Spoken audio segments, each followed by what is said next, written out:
저희가 사도행전을 1년 넘게 나누면서 초대교회의 모습을 통해서 교회가 어떻게 세워져야 하는가에 관한 이야기를 참 많이 나누었습니다. 이제 그 뒤를 이어서 히브리서를 나누기로 결정을 했어요. 여러분, 히브리서는 무엇에 관한 이야기냐면은 예수 그리스도에 관한 이야기입니다. 그리스도론에 관한 아주 중요한 자료예요, 히브리서는. 이렇게 말씀드리면 어쩌면 여러분 안에 히브리서의 나눔에 대한 그리 큰 기대감이 막 사그러들 수도 있어요. 왜냐하면 이곳에 계신 분 중에 예수님을 모르시는 분이 없기 때문이에요. 예수님 충분히 알고 있는데, 많이 아는데 그리스도로 뭐 별거 있나, 그렇게 생각하실 수도 있는 거죠. 제가 질문 하나 드리겠습니다. 여러분 마음속으로 대답하시면 돼요. 여러분은 예수님을 정말 알고 계십니까? 진짜 알고 계십니까? 안다면 얼마나 알고 계시나요? 제가 몇 년 전에 퇴근길에 아내가 심부름을 시켜서, 심부름 시키면 해야 되잖아요. 마트에 이제 혼자 갔어요. 장을 보러 가서 이것저것 물건을 샀습니다. 그리고 마지막으로 과일 코너로 갔어요. 과일을 사야지. 근데 우리가 맨날 먹는 과일들 있잖아요. 뭐 사과, 바나나, 딸기 막 이런 거, 토마토 이런 거를 보다가 마음속에 우리 이런 거 말고 좀 특별하고 좀 우리도 좀 누리면서 살아야 되지 않나 하는 생각에 외국 과일 코너로 발걸음을 옮겼어요. 그래서 우리도 좀 특이한 것들을 먹어보려고 맛있겠지 하는 마음으로 찾다가 열대 과일 아보카도를 골랐습니다. 벌써 감이 오시는 분들은 아보카도를 아시는 분들일 거고, 모르시는 분들은 저처럼 무지한 분들이겠죠. 그래서 집에 사갖고 가갖고 아내한테, 여보, 우리가 그렇게 뭐 잘 살지 못해도 누리면서 살아야 돼 여보 하면서, 이거 진짜 맛있는 건가 봐, 맛있대 하면서 자신 있게 아내한테. 아내 말로는 본인은 알았다라고 하는데 제가 보기엔 몰랐던 것 같아요. 근데 우기더라고. 얼마 전에 물어보니까 깎아서 제가 먼저 한 입 먹었는데 아실 거예요. 뭐라 형용할 수 없는, 아무 맛도 안 나는 맛 가운데 약간 느끼함이 도는 희한한 맛이 들었어요. 상한 건 줄 알았거든요. 나중에 찾아보니까 원래 그런 맛이라더라고요. 모르시는 분은 오늘 사셔서 한번 드셔보시기 바랍니다. 제가 아보카도를 사면서 기대한 거는 새콤달콤한 열대과일이었어요. 망고나 키위 같은 그런 맛일 줄 알고서 먹었는데, 한 입 딱 먹으니까 너무 아닌 거예요. 못 먹겠는 거예요. 저는 도저히 안 맞아서. 그래서 그 반입인가 베어 물고 몇 개 사갖고 다 버렸어요, 그냥. 저희 아내도 안 먹던 건 안 먹거든요. 아보카도 많이 들어봤고 뭐 익숙하고 만만해 보였지만 진짜 맛을 본 적은 없었기 때문에 실수하고 다 버린 거예요. 제가 왜 이런 말씀 드리냐면은, 여러분 가운데도 예수님을 안다라고 오랫동안 생각했을 수 있어요. 예수님 알지. 예수님 왜 몰라? 그런데 아는 것을 넘어서 정말 예수님이 어떤 분인지, 그 복음의 찬맛을 맛본 사람이 교회 가운데 얼마나 있냐는 거예요. 어쩌면 다른 이가 체험한 간증을 통해 들은 예수, 어쩌면 설교를 통해서만 들은 예수, 때로는 잘못된 가르침을 통해서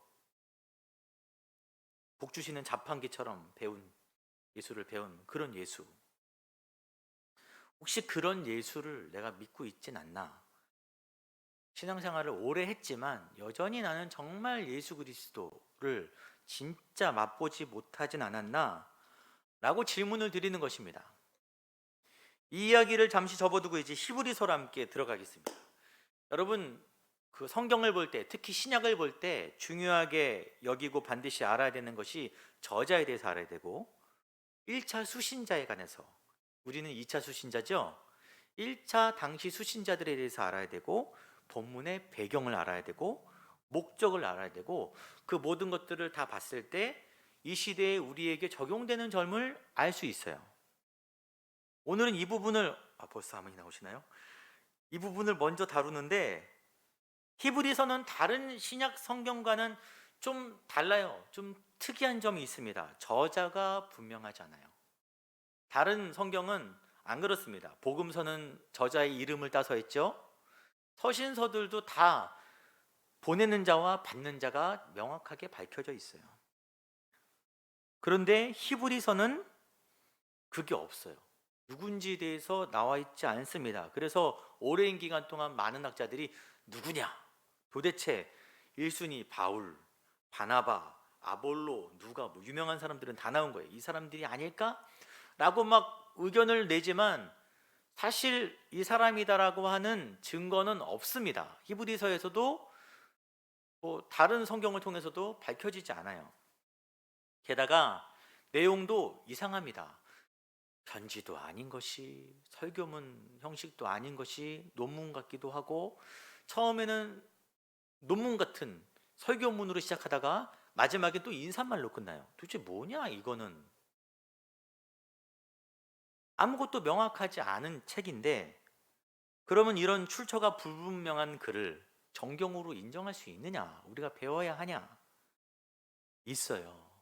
왜냐하면 그 내용이 정말 보석 같은 거예요. 아주 중요한 그리스도론에 관한 교리적인 굉장히 많은 자료가 히브리서 안에 있어요. 특히 구약을 해석하면서 예수님을 해석하는 놀라운 자료들이 많이 있어요. 그리고 로마서와 그리스도론으로서 쌍벽을 이룬다는 얘기가 있습니다. 불분명한 논쟁이 있는 부분에 관해서는 2세기의 교부 오리겐이 이렇게 얘기했다고 합니다. 우리가 성경을 해석할 때 항상 마음속에 염두에 두고 있어야 되는 말인데, 따라하겠습니다. 주님만이 아신다. 이렇게 명쾌하게 답을 내렸어요. 주님만이 아시죠. 억지로 해석하려 하면은 오히려 오류에 빠질 수 있겠죠. 자, 이 논쟁은 주님께 맡겨놓고 저희는 다음으로 이제 넘어갑니다. 히브리서 저자는 많은 구약 성경 구절들을 인용합니다. 구약과 신약을 연결시키는, 옛 언약을 완성시키시는 예수 그리스도를 설명하고 있어요. 그러면 그 사람은, 글을 쓴 자는 구약에 아주 능통한 사람이겠죠. 유대인일 수도 있고 아니면 굉장히 능통한 사람일 수도 있어요. 그리고 이런 그의 특징은 이 글을 받는 수신자들, 1차 수신자들과 연관되어 있는데, 이 사람들이 누구냐면은 히브리서의 헬라어 원문 제목이 프로스 에브라이우스, 히브리인들에게라는 제목인데, 나중에 이것이 히브리서로 바뀌어서 우리에게 전해졌습니다. 히브리인들에게 쓰여진 글인 거예요. 왜 그들에게 이 글을 썼냐면은, 우선 모든 히브리인들이 아니고 유대인 중에 기독교로 개종한 사람들에게 이 글이 제공되고 있습니다. 그들에게 무슨 일이 일어나냐면은 히브리서 10장에 이렇게 밝히고 있어요. 전날에 너희가 빚을 받은 후에 고난의 큰 싸움을 견디어낸 것을 생각해라. 고난의 큰 싸움, 굉장한 박해가 예수 믿는 것으로 말미암아, 빚을 받은 후가 예수를 믿는다는 의미거든요. 예수 믿는 것으로 말미암아 고난의 큰 싸움을 너희가 견디어낸 것을 생각해라. 여러분, 그리스도인들이 받은 박해 가운데 가장 먼저 떠오르는 사람이 누구죠? 로마의 네로 황제예요. 엄청난 박해가 있었죠. 하지만 네로 시절에만 박해를 당한 것이 아닙니다. 그 이전 황제가 있어요. 전임 글라우디오 황제가 있는데, 그는 어떻게 그리스도인들을 괴롭혔냐면은, 여러분 사도행전 18장 2절에 바울이 브리스길라와 아굴로를 만나는 장면이 있는데, 그들은 글라우디오 황제가 모든 유대인을 명해서 로마에서 떠나라 한 거로 그곳에서 장사를 하고 있었는데, 황제가 그리스도인이라는 이유로 그들을 떠나보내는 거예요. 그들의 사업 기반을 몰수하고 이권을 다 빼앗고, 나가라 너는. 사람들의, 그리스도인들의 경제 활동에 제약을 뒀어요. 잔인한 얘기잖아요 진짜 이게. 요즘 모이지 말라 그래서 소상공인들 장사를 못해서 얼마나 고통받습니까? 예수 그리스도를 믿는다는 이유로 상업 활동에 참여할 수 없게 하는 거예요. 이런 박해가 확대되어서 네로 시절에 엄청난 대박해가 그리스도인들을 덮쳤고, 그런데 거기서 끝나는 게 아니에요. 계속 박해가 이어져서 이후 11대 로마 황제 도미티안 때도 아주 조직적으로 광범위하게 그리스도인들을 박해합니다. 그러니까 이 고난은 한때 잠시 끙 하고 참으면 넘어갈 수 있는 고난이 아닌 거예요. 내가 견뎌내야지 아닌 거예요. 그게 아주 오래전부터 지금까지 앞으로도 쭉 이어질 박해 가운데 그리스도인들이 놓여 있는 거예요. 예수를 믿는다는 이유로 나만이 아니라 내 자손들까지 박해를 당해야 되는 거예요. 경제적인 박해, 육체적인 박해, 죽임을 당하기도 하고. 여러분, 나는 견딜 수 있지만 어린 자녀들이나 우리 식구들이 그러는 건 너무 힘든 얘기잖아요. 그런 엄청난 박해 가운데 그리스도인들이 놓여 있었어요. 그러면 그리스도인들은 왜 그렇게 그 시절에 박해를 당했을까요? 로마로부터 특히 황제 숭배 사상 때문에 그렇습니다. 황제를 신적인 존재로 인정해야 되는 거예요. 네로는 자신을 대놓고 신격화시켰습니다. 아까 11대 도미티안 황제도 네로와 마찬가지로 자신을 신이라고 여겼어요. 그렇게 사람들에게 숭배하도록 했습니다. 기독교인들은 그 갈림길에 서 있어야 되는 거예요. 너희가 황제를 신으로만 인정하면 아무런 박해도 받지 않고 경제적으로 아무런 제재도 받지 않을 수 있다. 황제를 신으로만 인정하면. 그러나 그리스도인들이 그것을 받아들이지 못하는 거예요. 유일신 하나님을 믿고 예수만이 참길이라고 믿고 고백해야 되기 때문에 결국 사회로부터 격리당했습니다. 굉장한 어려움을 겪었어요.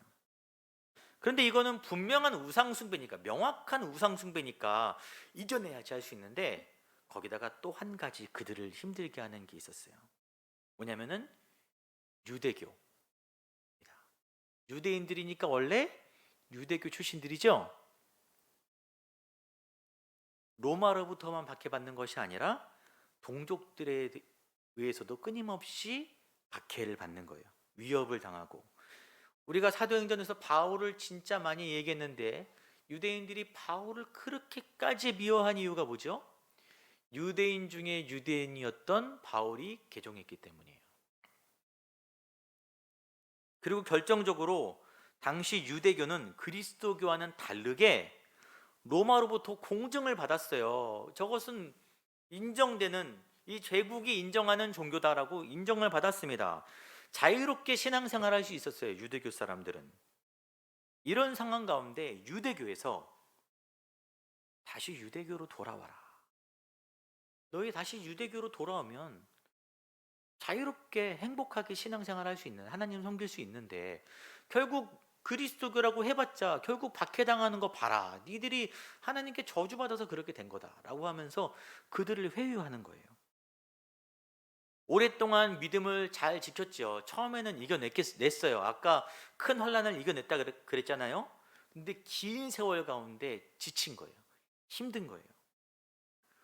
그런데 유대교는 예수님은 부인하지만 하나님을 섬기는 종교잖아요. 게다가 안전해요. 그리고 원래 유대인들이었기 때문에 전통 유대 문화에 대한 향수들이 있는 거예요. 이방 사람들이 교회로 막 들어와서 전통적인 유대적 성향은 다 없어졌거든요. 거의 교회 안에. 그러니까 그런 유대적 향수, 제사제도나 율법을 준수하는 거나 그것들에 대한 향수가 있는 거예요. 그 사람들의 마음이 흔들립니다. 예수 그리스도를 떠나는 배교지만 유대교로 돌아가는 것은 배교가 아닌 것도 같은 거예요. 하나님 믿는데 뭘? 히브리서는 그런 옛 종교로 다시 돌아가고픈 유혹 앞에 놓인 그리스도인들에게 쓰여지는 겁니다. 그러면 안 된다. 너희 마음을 지켜라 라는 내용이 히브리서인 거예요. 마가복음 말씀 중에 예수님이 제자들에게 물어보시죠. 사람들이 나를 누구라 하냐? 그러니까 어떤 이는 요한이라 하고 엘리야라 하고 선지자 중에 하나라고 합니다. 유대인들이 예수를 바라보는 시각입니다. 하나님의 사람인 건 맞는 것 같은데 그 능력들을 보니까 선지자 중에 한 사람 아니냐. 오늘 히브리서는 1장 1절에 너희 그리스도를 믿는 유대인들아 히브리인들아 너희도 그렇게 생각하느냐라고 질문을 던지고 있어요. 1절 같이 읽을까요? 시작. 옛적의 선지자들을 통하여 여러 부분과 여러 모양으로 우리 조상들에게 말씀하신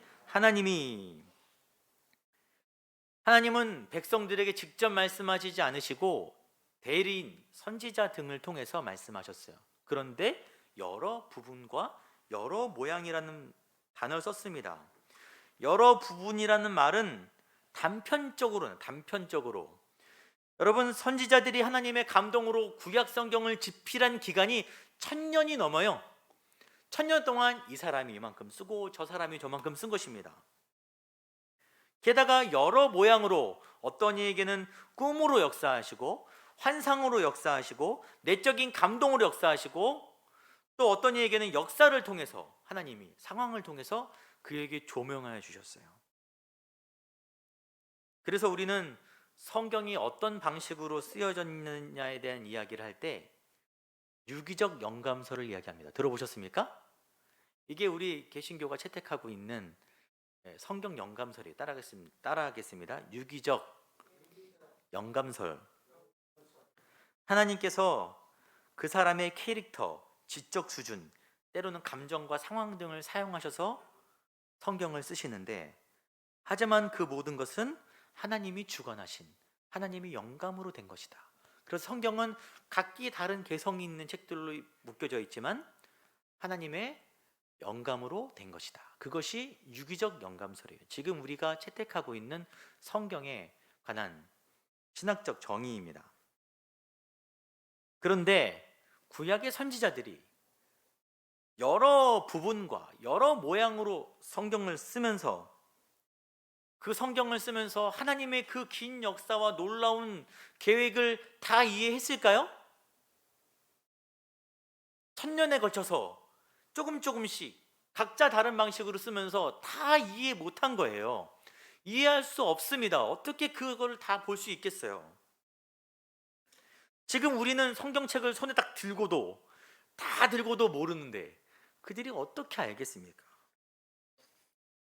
근데 2절에 이 모든 날 마지막에 구약시대의 끝, 이 모든 날은 구약시대예요. 이전에 구약시대의 마지막 끝에 아들이 있는 거예요. 예수님은 구약시대의 끝과 새로운 새 시대의 경계선에 딱 서 계십니다. 옛 율법 시대가 끝나고 새로운 메시아 시대가 시작되는 분기점이에요. 여러분, 이게 놀랍게 역사로 증명되고 있어요. 너무 대놓고. 진짜 신기한 건데 전 세계인이 다 기독교인이 아닌데 인류의 역사가 누구를 분기점으로 나눠줘요? 예수님을 분기점으로 나눠줘요. BC와 AD로 나누어집니다. 여러분, BC는 Before Christ, 예수님 이전, 그 약자고요. AD는 아노 도미니, 라틴어입니다. 그 A와 D를 따서 AD라 그러는 거예요. 그 뜻이 주님의 해입니다. 영적인 의미를 모르는 사람들도 이 분기점으로 세상의 역사가 나누어진다라고 너무 자연스럽게 인류가 받아들이고 있죠. 굉장히 신기한 일입니다. 그날을 통해 아들을 통해 우리에게 말씀하신 거예요. 구약의 모든 내용들은 아들을 향해 있고 부분 감춰져 있던 그 모든 것들이, 그 메시지들이 이제는 아들이신 예수 그리스도를 통해서 이 땅에 하나님의 구속사를 이루시기 원하시는 하나님의 계획임이 널리 완전하게 드러나는 것입니다. 우리는 지금 그것을 완전하게 받은 사람들이죠. 예, 너무 감사한 이야기인 거예요. 우리가 이 시대에 살고 있는 거는. 때문에 예수는 선지자들과 비교할 수 있다 없다? 비교할 수 없다. 선지자들보다 더 낫다. 히브리서는 더 낫다, 우월하다라는 표현을 총 15번이나 사용합니다. 더 나으신 예수. 선지자에 의해서 이어서 이후에는 천사보다, 모세보다, 레위 제사장보다, 제사보다 더 나으신 예수를 계속해서 변증하고 있어요. 히브리서는 처음에 그렇게 시작합니다. 사실 비교가 안 되는 거죠. 이번 주 수요일에 복음서의 변화산에서 있었던 일을 이야기했습니다. 예수님이 그 산에서 영광스러운 모습이 되시고 그 옆에 모세와 엘리야가 동석했어요. 여러분, 그런데 그 모세와 엘리야가 예수님 같은 권위가 있기 때문에 그 자리에 동석했습니까? 아니에요. 그들은 단지 예수님이 구약을 완성시키는 분이라는 증거를 삼기 위해서 나타났을 뿐이지 전혀 예수님과 동급이 아닌 거예요. 그래서 이 아들은 아까 2절에 만유의 후사시다. 하나님으로부터 통치권을 모두 성숙받으셨다. 이 만유가 지구만이 아니라 온 우주, 영적 세계까지 통틀어서 모든 것을 상속으로 받으신 분이 예수님인데, 실은 아까 그 2절 다시 보면은 그로 말미암아 모든 세계를 지으셨다 그랬어요. 실은 그 세계 역시 그가 창조하신 거예요. 우리가 예수를 믿어야 하는 이유가 여기 있습니다. 만유의 상속자이신, 창조자이신 예수를 믿어야 되는 이유가 본래 하나님의 형상을 입은 존재죠. 우리는 창세기에서 분명하게 밝히고 있어요. 하나님이 이르시되 우리의 형상을 따라 우리의 모양대로 사람을 지으셨는데, 그 목적이 뭐예요? 모든 것들을, 창조된 모든 것들을 다스리게 하기 위해서.